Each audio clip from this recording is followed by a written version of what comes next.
Hello everyone, आप देख रहे हैं जॉब ज़ेडा चैनल।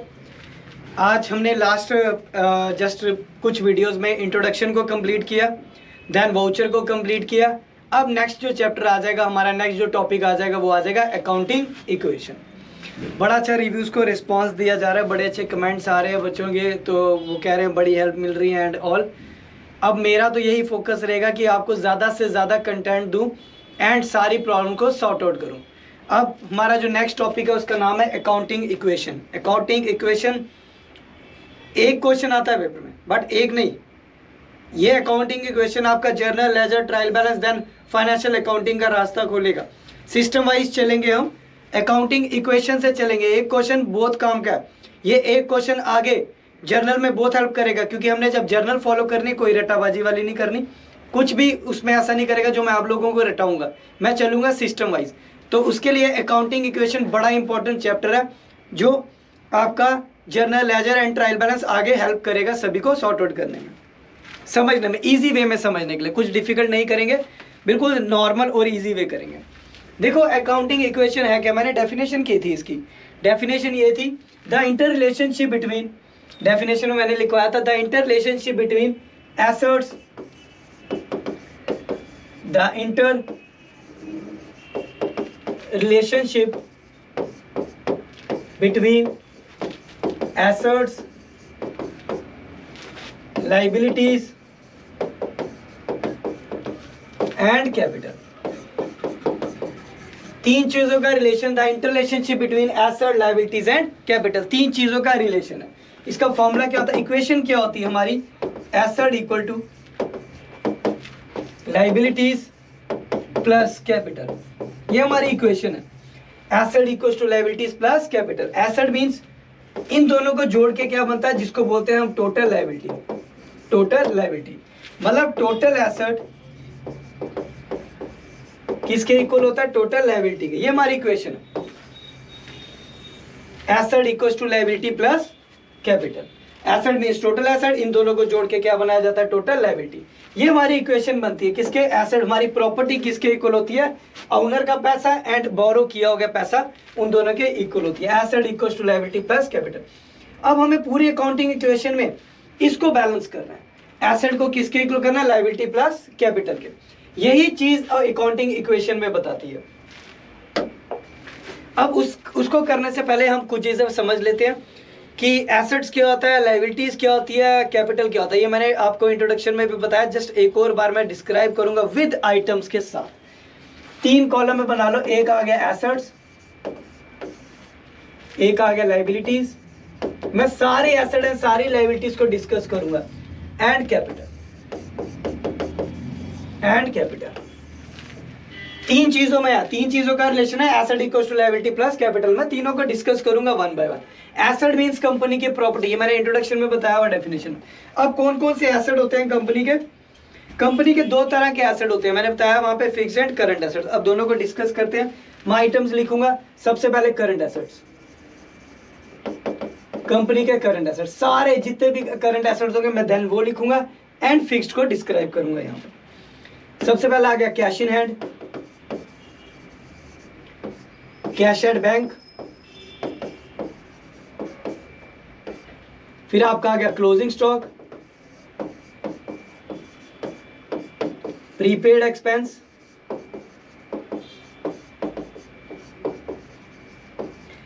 मैं पहले नाम लिखूंगा देन इसको डिस्क्राइब करता हूं क्या क्या आते हैं। Debtors, bills receivable,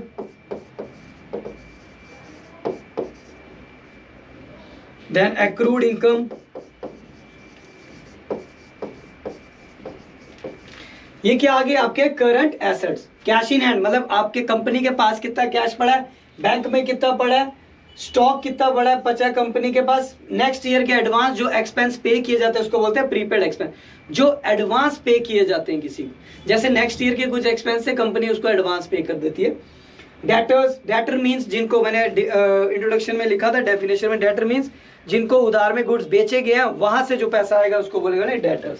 bill receivable और डेटर का रोल सेम प्ले करता है, सेम प्ले मतलब ये बैंक के थ्रू डिस्काउंट कराता है और ये इन कैश। जब इन दोनों को जोड़ा जाता है, दोनों को जोड़ के क्या बोलते हैं, trade receivable, trade receivable. Debtor plus bill receivable, इन दोनों को जोड़ के क्या बोलते हैं? Trade receivable. नेक्स्ट आ गया accrued income. Accrued income means जो पैसा अभी आया नहीं है। कौन सी इनकम? जो अभी तक आई नहीं है बट आएगी, आएगा पैसा। ये तो हो गए हमारे करंट एसेट्स। फिर आ गया next fixed assets. Fixed assets जिसको also known as non current assets. Non current assets. अब इसमें क्या होता है? लैंड एंड बिल्डिंग, जो लॉन्ग टाइम पर्पस के लिए कंपनी में चलते हैं। मैंने इंट्रोडक्शन में, जिसको एसेट्स में प्रॉब्लम आ रही है, लायबिलिटीज में प्रॉब्लम आ रही है, होती क्या? आप इंट्रोडक्शन वाली वीडियो देखें, वहां पे मैंने टर्म्स दी गई है एसेट्स की, वहां पे आप उसको पूरा देख सकते हैं। Land and building, plant and machinery, furniture, equipments, life stock. Life stock को ध्यान रखना, ये आइटम बड़ी इंपॉर्टेंट है। लाइफ स्टॉक, फिर उसके बाद गुडविल, पेटेंट, कॉपीराइट, ट्रेडमार्क। ये मैंने वहां पे भी लिखवाया आपको, जब मैंने एसेट्स और लायबिलिटीज को डिस्कस किया, वहां पे भी मेंशन किया ट्रेडमार्क। ये सब क्या आ गया आपके पास? Fixed assets. पीछे हमने लिखा करंट एसेट्स। करंट एसेट्स में क्या आ गया? कैश हैंड में कंपनी के पास कितना है, बैंक में कितना है, स्टॉक कितना बचा है, नेक्स्ट ईयर के कितने पे किए गए हैं, डेटर कंपनी से पैसा कितना आएगा कंपनी को, बिल रिसीवेबल भी सेम कंपनी को कितना पैसा आएगा थ्रू बैंक के थ्रू। ये बैंक के थ्रू डिस्काउंट कराया जाता है। एक्रूड इनकम, कंपनी को कितना पैसा आना है, यहाँ पे आने वाला जितना भी पैसा आएगा वो fixed assets, current assets, sorry current assets. ये जितना हो गया पैसा। अब करंट एसेट मींस क्या? मैंने आपको वहां पे बताया था, जो एक साल में कैश में कन्वर्ट हो जाए। देन फिक्स्ड क्या होता है? जो लंबे टाइम तक कंपनी के बीच में चलते हैं, लंबे टाइम तक कंपनी में चलते हैं, उसको क्या बोलते हैं? Fixed asset. ये हो गया मोर देन 1 ईयर, और करंट क्या होता है? Up to 1 year. देखो करंट एसेट और फिक्स्ड एसेट्स के लिए मैंने अलग से डेफिनेशन आपको मेंशन की है, वहां पे इंट्रोडक्शन में मैंने अलग से आइटम लिखवाई है। आप वहां पे चेक करें, आप उसको रीड करें, देन आपको पूरा डाउट क्लियर हो जाएगा यहाँ पे। फिर उसके बीच में आ गया हमारे पास लायबिलिटीज। लायबिलिटीज भी दो तरह की होती है, एक होती है शॉर्ट टर्म, एक होती है लॉन्ग टर्म। पहले लिखते हैं करंट लायबिलिटी। करंट लायबिलिटीज मतलब जो एक साल के अंदर अंदर कैश में हम पे करते हैं, जिनका पैसा हम पे करते हैं। इसमें आ गया bank overdraft. Bank overdraft means bank को कितना शॉर्ट टर्म, जैसे आप क्रेडिट कार्ड्स की आइटम यहाँ पे आ सकती है। मतलब बैंक से हमने क्या किया, कंपनी ने ओवरड्राफ्ट लिया, बैंक को पैसा देना है थोड़े टाइम के लिए, जो लिया जाता है। फिर उसके बाद आ गया आउटस्टैंडिंग एक्सपेंस।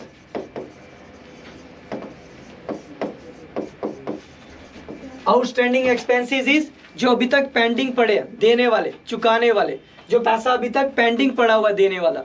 जैसे अभी तक किसी की सैलरी देनी है, ठीक है, अभी तक पेंडिंग पड़े, जो भी खर्चा पेंडिंग पड़ा उसको क्या बोलते हैं? Outstanding expense. Creditors, creditor mean जिनसे उधार में गुड्स खरीदे गए हैं, उनको पैसा चुकाना है। फिर आ गया क्रेडिटर, यहाँ पे बिल्स पेएबल। सेम जैसे मैंने यहाँ पे लिखा था डेटर एंड बिल रिसीवेबल, इन दोनों को जोड़ के क्या बनता है? Trade receivable. इन दोनों को जोड़ के क्या बनता है? Trade payable. इन दोनों को ऐड करके क्या बनता है? Trade payable. मतलब पैसा इन दोनों को देना है। क्रेडिटर मींस जिनसे उधार में गुड्स खरीदे, बिल रिसीवेबल भी सेम, बट ये थ्रू बैंक के थ्रू डिस्काउंट कराएगा और ये ऑन हैंड पेमेंट करेगा। फिर आ गया इनकम रिसीव्ड इन एडवांस। मतलब हमारे पास कोई इनकम आनी है नेक्स्ट ईयर की, वो हमने पहले ही ले ली है, तो वो भी क्या आ जाएगी? हमारी करंट लायबिलिटी। अब करंट लायबिलिटी होगी शॉर्ट टर्म, जो एक साल के अंदर अंदर पैसा पे करना है कंपनी ने एक साल के अंदर अंदर। फिर दूसरा आ गया हमारे पास लॉन्ग टर्म, जिसको बोलेंगे नॉन करंट लायबिलिटी।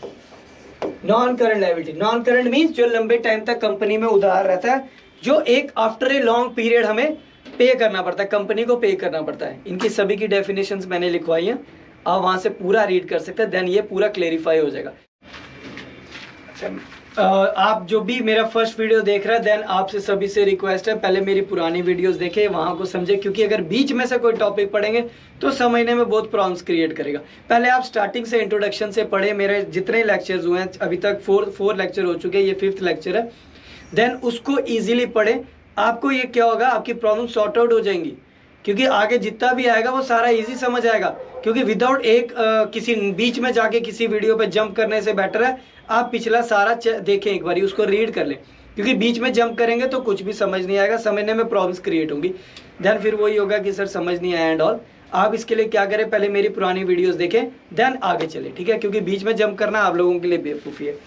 अब आगे नॉन करंट लायबिलिटी जो लंबे टाइम तक बिजनेस में चलती है, जैसे हो गए लोन्स फ्रॉम बैंक से लोन लिया गया या एनी अदर कंपनी, किसी से भी लोन लिया गया, एनी अदर कंपनी, किसी दूसरी कंपनी से उधार लिया गया, लोन आ गया। तो यहाँ पे लॉन्ग टर्म बोरिंग सारा लोन वगैरह यहाँ पे आ गया। नेक्स्ट डिवेंचर्स, डिवेंचर के बाद आपके पास आ गया यहाँ पे मॉर्गेज। मॉर्गेज मतलब किसी चीज को, प्रॉपर्टी को गिरवी रख के जब लोन लिया जाता है, यह आ गया बैंक से लोन लिया। Debenture means public deposit, public से पैसा उठाया गया। कंपनी कभी कभार क्या होता है, कंपनी के पास इतना पैसा नहीं होता है तो कंपनी क्या करती है, डिवेंचर इशू करती है, अपनी किसी प्रॉपर्टी को, लॉन्ग टर्म प्रॉपर्टी को गिरवी रख के वो कंपनी डिवेंचर इशू करती है। देन वो इशू करने के लिए लोग क्या करते हैं, इसको अप्लाई, इसको खरीदते हैं डिवेंचर्स को। देन मॉर्गेज मतलब गिरवी रख के, किसी भी प्रॉपर्टी को गिरवी रख के जब कोई लोन लिया जाता है लंबे टाइम के लिए, उसको क्या बोलते हैं, मॉर्गेज। अब तीसरी चीज आ गई हमारे पास जिसको बोलेंगे कैपिटल। कैपिटल क्या होता है, ओनर का अपना पैसा, ये मैंने वीडियो में भी डिस्कस किया गया, डेफिनेशन में भी डिस्कस किया है। अब कैपिटल में क्या होता है, कैपिटल एंड शेयर कैपिटल। देखो मैं ना आपको डिवेंचर एंड शेयर कैपिटल का दोनों का डिफरेंस बताऊंगा मैं अभी इसके बाद, ताकि आपको क्या होगा, डिवेंचर और शेयर कैपिटल में क्लियर कंफ्यूजन खत्म हो जाएगा। फिर आ गया reserves and surplus, reserves and surplus, profit और गेन। ये क्या आ गई, आपकी कैपिटल थी आइटम जो कैपिटल में ऐड ऑन की जाती है। हमने पढ़ा एसेट्स का, लायबिलिटीज का एंड कैपिटल का। ये तीनों आइटम्स आपने क्या करना है, इनको पहले आगे वाले वीडियोस करने से पहले, आगे वाला समझने से पहले आपने क्या करना है, इन 3 चीजों को अच्छे से रीड कर लेना है। देन क्या होगा कि जब हम एंट्रीज पास करेंगे, अकाउंटिंग इक्वेशन बनाएंगे, उसका फैक्ट सेट करेंगे, देन उसमें क्या होगा, समझने में बहुत इजी हो जाएगा। अभी जैसे क्वेश्चन आ जाता है अकाउंटिंग इक्वेशन का, किस तरह से क्वेश्चन आएगा, ये आएगा use accounting equation to show the effects। Accounting equation use करने से कंपनी के एसेट, लायबिलिटीज और कैपिटल में क्या इफेक्ट पड़ता है, देन इस तरह से क्वेश्चन आएगा। इसको करने से पहले आपको कोई चीज नोट डाउन करनी है, कैपिटल की चीज।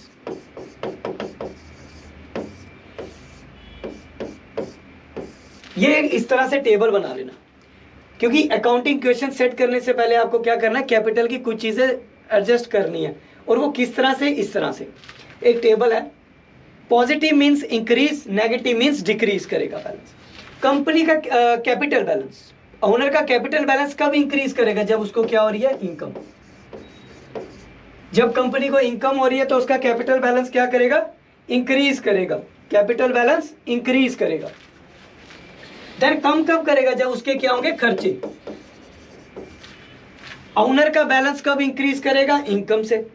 और डिक्रीज कब करेगा, जब उसके खर्चे होंगे।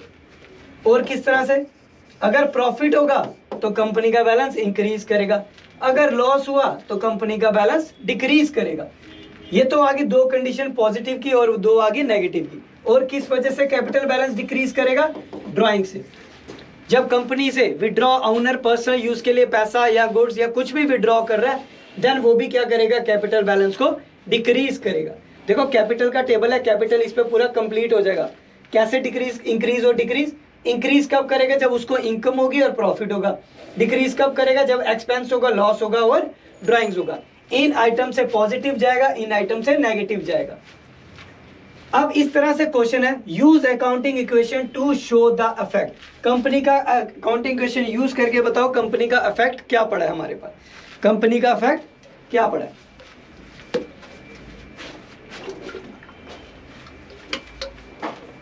अकाउंटिंग इक्वेशन यूज करने से कंपनी का इफेक्ट क्या पड़ा। मैं एक एंट्री लेता हूं, एंट्री है started business with cash ₹70,000।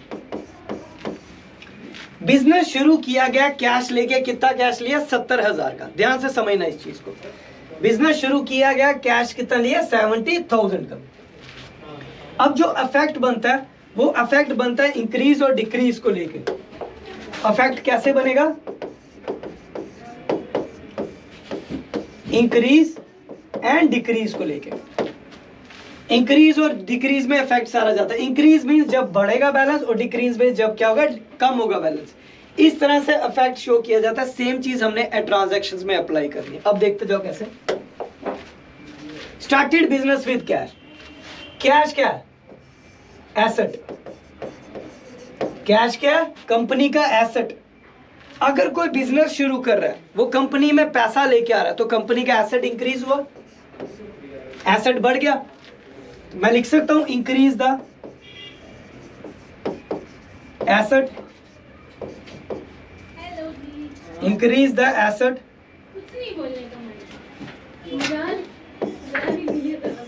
Increase the asset. इसका मतलब क्या हुआ? Started business with cash, company का कैश बढ़ा 70,000 रुपए का। एसेट क्या था यहाँ पे? कैश।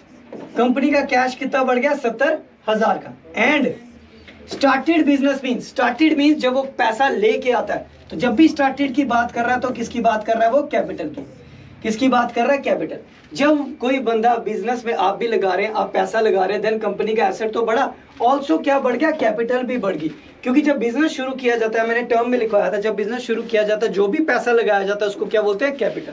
तो कैपिटल भी कितनी इंक्रीज हुई? 70,000 की। Increase the capital 70,000। इसका मतलब जब बिजनेस शुरू किया गया, कितने का पैसा लाया? पैसा लाया 70,000 रुपए का। तो कंपनी का एसेट तो बड़ा, एसेट मींस कैश, कैश तो बड़ा एंड ऑल्सो कैपिटल भी बढ़ गई। क्योंकि जब बिजनेस शुरू करने के टाइम पे जो भी पैसा लगाया जाता है उसको क्या बोलते हैं? Capital. Increase the asset and increase the capital also 70,000। अब हमारी नेक्स्ट एंट्री आ जाती है। जैसे नेक्स्ट एंट्री है purchase,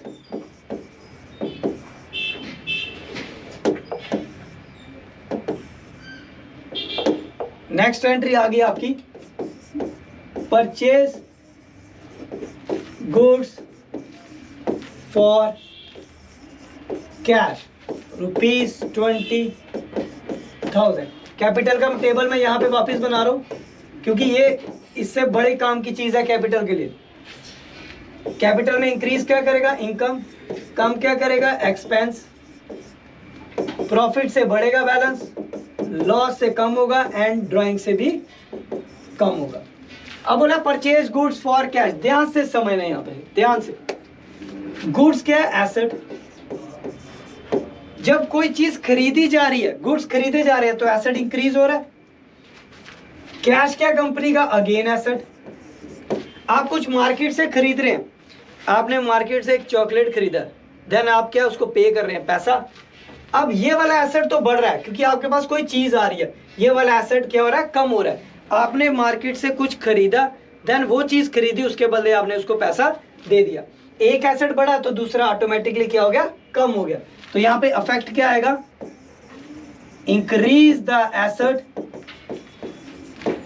and decrease the asset. एक एसेट बढ़ गया तो दूसरा कम हो गया। बढ़ा क्या? गुड्स। कम क्या हुआ? कैश। कितने का? 20,000 रुपए का। कितने का? 20,000। 20,000 के गुड्स आ गए कंपनी के पास और 20,000 कंपनी से कैश चला गया। अब सेम इसके रिलेटेड एक और एंट्री थोड़ा चेंज करके, जिसको आएगा purchase goods on credit. Purchase goods on credit ₹20,000। अब यहां पे बात की थी मैंने कैश की, यहां पे किसकी बात की है? क्रेडिट की।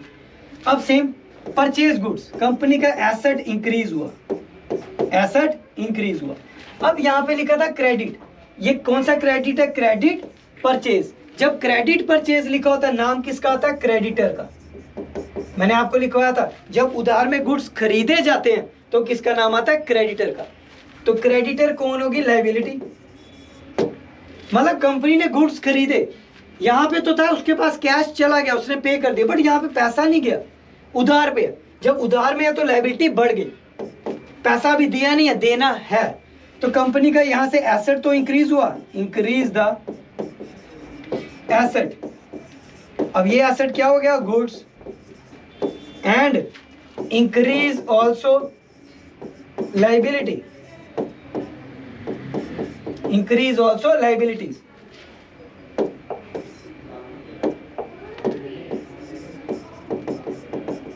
इंक्रीज ऑल्सो लायबिलिटीज, ये लायबिलिटी क्या? क्रेडिटर। कंपनी का गुड्स बढ़ गए, कंपनी के पास सामान आया पर बदले में कैश नहीं गया, उसकी लायबिलिटी बढ़ गई क्योंकि क्रेडिटर इज लायबिलिटी। कितना? 20,000।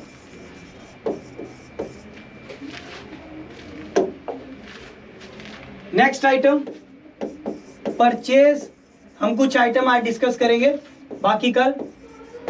Machinery, purchase machinery ₹20,000। Machinery purchase की है 20,000 की। अब मशीनरी क्या? कंपनी का एसेट। कंपनी के पास एसेट आ गया, एसेट बढ़ गया। अब ये परचेज किस में की गई है? कैश में या क्रेडिट में? हमें कुछ भी मेंशन नहीं किया। जब मेंशन ना किया जाए ऑलवेज कैश। किस में मान के चलेंगे? कैश में। कि मशीनरी खरीदी है, बदले में क्या चला गया? कंपनी से कैश चला गया। Cash is again asset, asset चला गया। मशीनरी आ गई, जैसे आप मार्केट से एसी खरीदा, देन उसके बदले कैश दे दिया, एसी आ गया, कैश चला गया। सेम मशीनरी आ गई, बदले में कैश चला गया। Increase the asset and decrease the asset. एक एसेट बढ़ गया, एसेट बढ़ा कौन सा? यहाँ मशीनरी। और कम क्या हो गया? कैश 20,000। एक एसेट आ गया, बदले में दूसरा एसेट चला गया। ये आ गया इसका अफेक्ट। इसी तरह से अफेक्ट बताने, ये कुछ हमने आइटम्स पढ़ी आज अफेक्ट्स की हमने पढ़ी। अब मैं कुछ और आगे थोड़ी सी एडवांस एंट्रीज में जाऊंगा। एक आएगा paid to creditors in full settlement, full settlement of ₹17,500 for ₹18,000। Same capital का table, positive negative, income, profit, expense, loss and drawings. यहां पे क्या और बोल रहा है? पेमेंट किसको की? क्रेडिटर को। Creditor is liability. अब अगर आपने किसी को पैसा देना है, जब उसको पैसा दे दोगे तो उसका बैलेंस कम हो जाएगा, चला गया, कम हो गया। पेड मींस कैश चला गया, कैश इज एसेट। आपने क्रेडिटर को पैसा दिया, पैसा चला गया, क्रेडिटर का बैलेंस भी कम होगा। अब ध्यान से देखो, देना कितना था? 18,000। 18,000 उसकी टोटल वैल्यू थी, पर सेटलमेंट कितने पे की?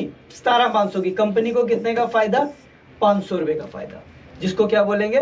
प्रॉफिट। कंपनी को क्या हो गया? प्रॉफिट। प्रॉफिट कहां पे है? प्रॉफिट बैलेंस कहां है? कैपिटल का बैलेंस इंक्रीज करेगा। प्रॉफिट किसको इंक्रीज करेगा? कैपिटल बैलेंस को इंक्रीज। तो इसके इफेक्ट क्या आएगा? सबसे पहले कैश चला गया, डिक्रीज द एसेट। अब ये एसेट क्या? कैश। क्रेडिटर का बैलेंस भी कम, decrease the liability, decrease the liability. Liability क्या होगी? क्रेडिटर। एंड फायदा, प्रॉफिट हो गया 500 रुपए का, तो प्रॉफिट कहां पे आता है? कैपिटल में ऐड ऑन हो जाता है। And increase the capital. अब ये कैपिटल क्या है? प्रॉफिट। मतलब कैश कितना गया कंपनी के पास? देना कितना था? क्रेडिटर हो गया 18,000 रुपए के, कैश कितना दिया? 17,500 का, और प्रॉफिट कितना हो गया? 500 रुपए का। इस तरह से देखा जाएगा।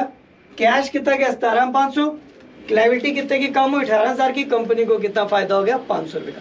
इसी तरह से कुछ और आइटम है जो मैं नेक्स्ट वीडियोस में डिस्कस करूंगा। तो कुछ एडवांस एंट्रीज लेके आऊँगा और कुछ नई एंट्रीज भी लेके आऊँगा और वापस इसको रिव्यू भी करूँगा मैं थोड़ा।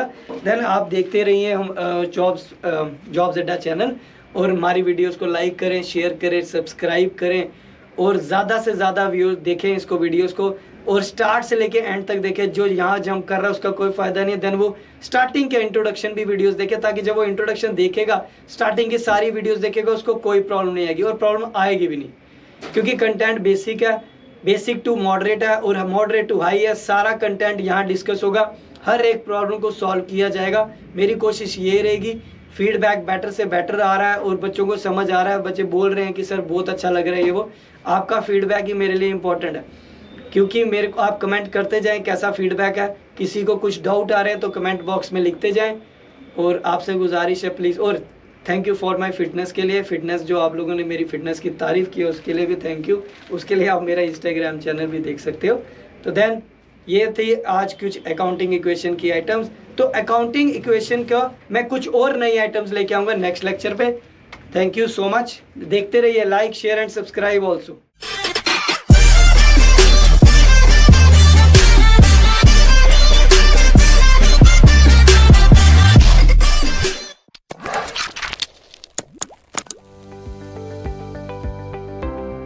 पूरे हिंदुस्तान में अपनी विश्वसनीयता, बेस्ट फैकल्टी और अच्छी एजुकेशन के लिए नई तकनीकें इस्तेमाल करने के लिए लोकप्रिय जॉब अड्डा अब जम्मू में है।